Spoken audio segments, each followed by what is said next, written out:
شر و پفچون لعفرین بردامن دنابرا هێزên Kurdî û leşkerê Tirkiye li Herêma Kurdistanê jî hin civîn û xwenîşandan di vê warî de hatine pêkanîn. Piraniya wan ji bo piştgirî û alîkarî ji bo hêz û Kurdên Efrînê bûn.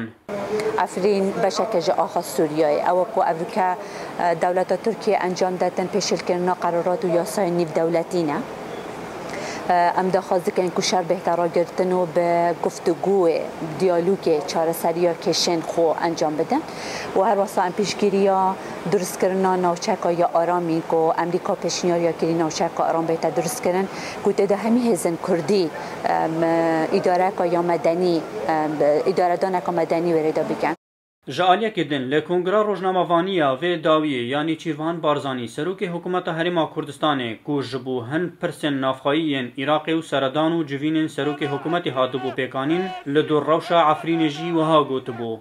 ئەو ئەحداسەی کە ئەمڕۆ ئێستا لە عفرین لەو منطقە لەو سنوور دەکرێت طبعاً جێی نیگەرانی جدی هەرێمی کوردستانە. هەرێمی کوردستان هیوادارە داوا دەکاتن کە ئەو کێشەیە چارەسەر بکرێت نیگەرانی گەورەی ئێمە ئەو سڤیلیانەیە کە لە ناو شاری عفریندان ئێمە هیوادارین کە ئەم مەسئلەیە بە گفتوگۆ بە کەمترین زەرەر چارەسەری بۆ بدۆزرێتەوە. مامۆستایەکی زانکۆیە دەبێژە تەنها حکوومەت و پەرلەمانی کوردستانی هەڵویستێکی شەرمزارانە هەبوویە و پێویستە هەڵویستێکی تند وەربگرن و بە مادی و معنەوی ئالیکاریە عەفرینێ بکەن.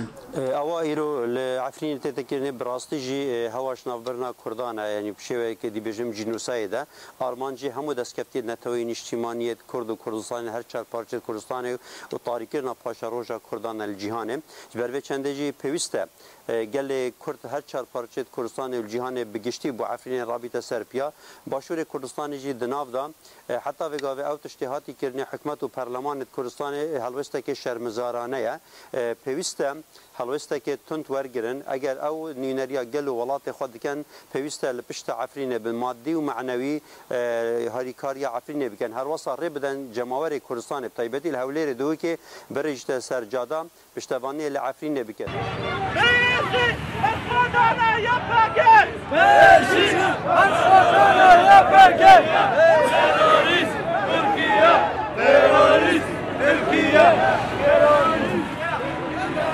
شەڕێک و لە عەفرینێ چێ دەبە دەنگڤەدانên mezin li pê xwe anîne.